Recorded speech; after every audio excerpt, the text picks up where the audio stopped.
I can remember as a 7-year-old sitting in my mother's living room, and I was watching the old program Daniel Boone with Fess Parker, and there was this cut in the television programming, breaking news, where it was mentioned that Dr. King was shot. It was at that moment that I told my mom that Dr. King was shot, and the news said he had died. And for the first time in my life, I had witnessed my mother cry. And my mother said, "What are we going to do now?"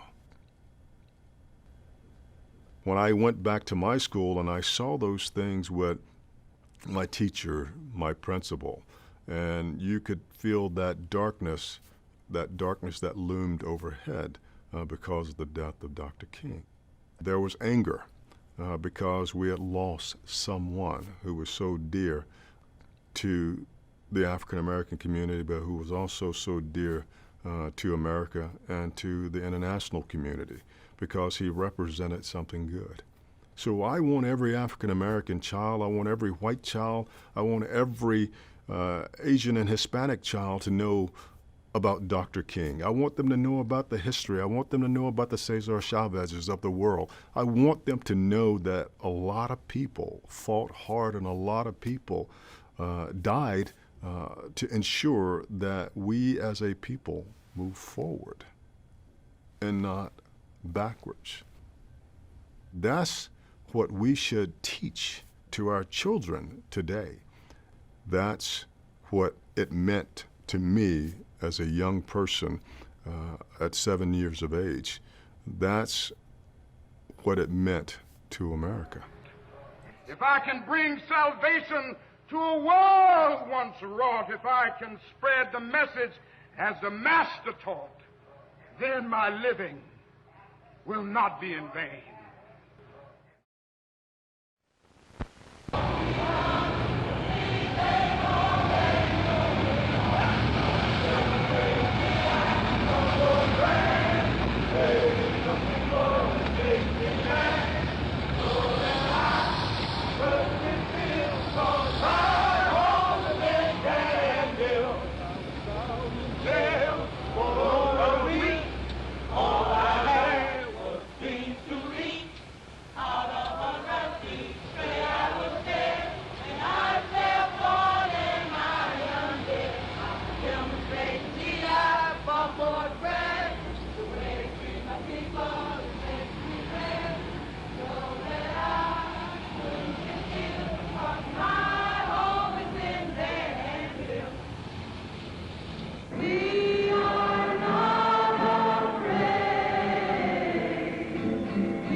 Please be seated. Mrs. King, members of the King family, distinguished members of the Congress, ladies and gentlemen, honored guests, I'm very pleased to welcome you to the White House, the home that belongs to all of us, the American people. When I was thinking of the contributions to our country, the man that we're honoring today A passage attributed to the American poet John Greenleaf Whittier comes to mind. Each crisis brings its word and deed. In America in the 50s and 60s, one of the important crises we faced was racial discrimination. The man whose words and deeds in that crisis stirred our nation to the very depths of its soul was Dr. Martin Luther King, Jr. Martin Luther King was born in 1929 in an America where, because of the color of their skin, nearly 1 in 10 lived lives that were separate and unequal.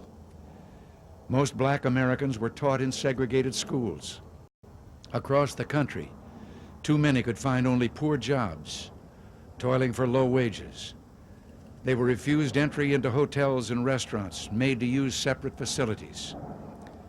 In a nation that proclaimed liberty and justice for all, too many black Americans were living with neither. In one city, a rule required all blacks to sit in the rear of public buses. But in 1955, a brave woman named Rosa Parks was told to move to the back of the bus. She said no. A young minister in a local Baptist church, Martin Luther King, then organized a boycott of the bus company, a boycott that stunned the country. Within 6 months, the courts had ruled the segregation of public transportation unconstitutional. Dr. King had awakened something strong and true, a sense that true justice must be colorblind, and that among white and black Americans, as he put it, their destiny is tied up with our destiny, and their freedom is inextricably bound to our freedom. We cannot walk alone. In the years after the bus boycott, Dr. King made equality of rights his life's work. Across the country, he organized boycotts, rallies, and marches. Often he was beaten, imprisoned, but he never stopped teaching nonviolence. Work with the faith, he told his followers, that unearned suffering is redemptive. In 1964, Dr. King became the youngest man in history to win the Nobel Peace Prize. Dr. King's work brought him to this city often. And in one sweltering August day in 1963, he addressed 250,000 people at the Lincoln Memorial. If American history grows from 2 centuries to 20, his words that day will never be forgotten. I have a dream that one day on the red hills of Georgia, the sons of former slaves and the sons of former slave owners will be able to sit down together at the table of brotherhood. In 1968, Martin Luther King was gunned down by a brutal assassin. His life cut short at the age of 39. But those 39 short years had changed America forever. The Civil Rights Act of 1964 had guaranteed all Americans equal use of public accommodations, equal access to programs financed by federal funds, and the right to compete for employment on the sole basis of individual merit. The Voting Rights Act of 1965 had made certain that from then on, black Americans would get to vote. But most important, there was not just a change of law. There was a change of heart. The conscience of America had been touched. Across the land, people had begun to treat each other not as blacks and whites, but as fellow Americans. And since Dr. King's death, his father, the Reverend Martin Luther King Sr., and his wife, Coretta King, have eloquently and forcefully carried on his work. Also, his family have joined in that cause. Now, our nation has decided to honor Dr. Martin Luther King Jr. by setting aside a day each year to remember him and the just cause he stood for. We've made historic strides since Rosa Parks refused to go to the back of the bus. As a democratic people, we can take pride in the knowledge that we Americans recognized a grave injustice and took action to correct it. And we remember that in far too many countries, people like Dr. King never have the opportunity to speak out at all. But traces of bigotry still mar America. So each year on Martin Luther King Day, let us not only recall Dr. King, but rededicate ourselves to the commandments he believed in and sought to live every day. Thou shalt love thy God with all thy heart, and thou shalt love thy neighbor as thyself. And I just have to believe that all of us, if all of us, young and old, Republicans and Democrats, do all we can to live up to those commandments, then we will see the day when Dr. King's dream comes true. And in his words, all of God's children will be able to sing with new meaning, land where my fathers died, land of the pilgrim's pride, from every mountainside, let freedom ring. Thank you. God bless you, and I will sing.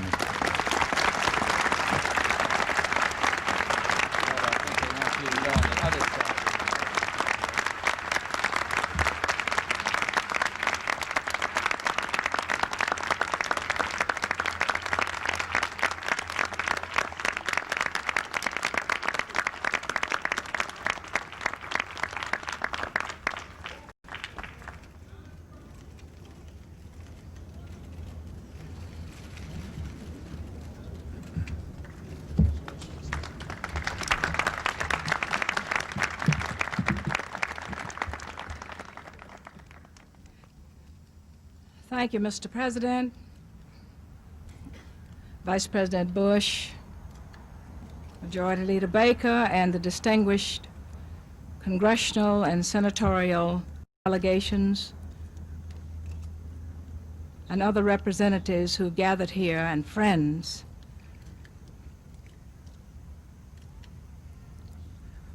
All right-thinking people, all right-thinking Americans are joined in spirit with us this day as the highest recognition which this nation gives is bestowed upon Martin Luther King Jr., one who also was the recipient of the highest recognition which the world bestows, the Nobel Peace Prize. In his own life's example, he symbolized what was right about America, what was noblest and best, what human beings have pursued since the beginning of history. He loved unconditionally. He was in constant pursuit of truth. And when he discovered it, he embraced it. His nonviolent campaigns brought about redemption, reconciliation, and justice. He taught us that only peaceful means can bring about peaceful ends, that our goal was to create the beloved community. America is a more democratic nation, a more just nation, a more peaceful nation, because Martin Luther King Jr. became her preeminent nonviolent commander. Martin Luther King Jr.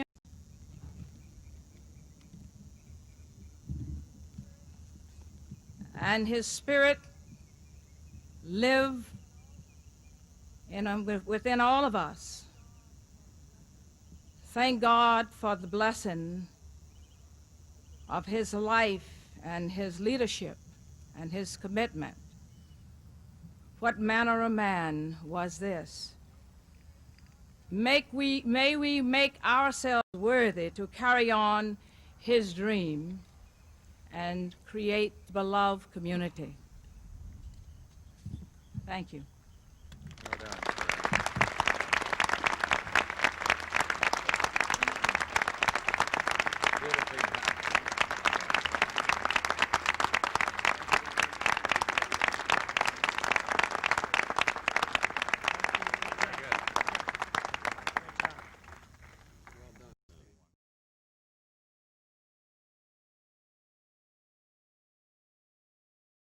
I live in Detroit, Michigan, in the city on the west side of Detroit. My mother took me to see Dr. King in Detroit as well as here in Washington, D.C. August 28, 1963 was my 12th birthday. The buzz on the March on Washington started buzzing about a month beforehand. And as a beginning freelance, I did a lot of work for USIA, and this job came along. The caveat was that I would get paid twice my day rate, but they would own the negatives for the National Archives. I said, okay, that's fine. Not knowing at the time that this was going to be one of the great historical moments of U.S. history. Part of our job as the archives is to accession, preserve, and make available records created by federal agencies. One of the roles of the USIA was kind of document what America was all about, to project a view of the United States overseas to foreign countries during the Cold War. And I was 26 or 27 years old and very spry and very athletic, and I climbed over everything and went everywhere, and I photographed close-ups, long shots. I worked pretty hard that day. Okay, and what I'm going to do now is take the folder out with the photos in it. These are the photos of the March on Washington. Okay. And this is a copy of your folder, the photo here. I learned about the photo about 2.5 years ago. My cousin was browsing a catalog, and it had calendars in it, one of which was a Black History calendar. She saw my picture on the back, and she called and said, your picture is on a calendar and you're holding a banner or a pennant or something. So I was just in shock, and I still am. She was on one of the front row of the crowd on sort of the left side of where Martin Luther King made that speech. And I see some people laughing and some people crying and some people earnest. And she was one of the ones, not only was she beautiful, but she was so involved. This is the banner that I held August 28, 1963, that I proudly held up as Dr. King and others were speaking. I tell my grandchildren that marching with Dr. King was a very significant part of my life. As they learn about him in school, they can share with their classmates that their grandmother was part of something that was very important. Her picture was used and has been used since then as the face of the March on Washington. She deserves it.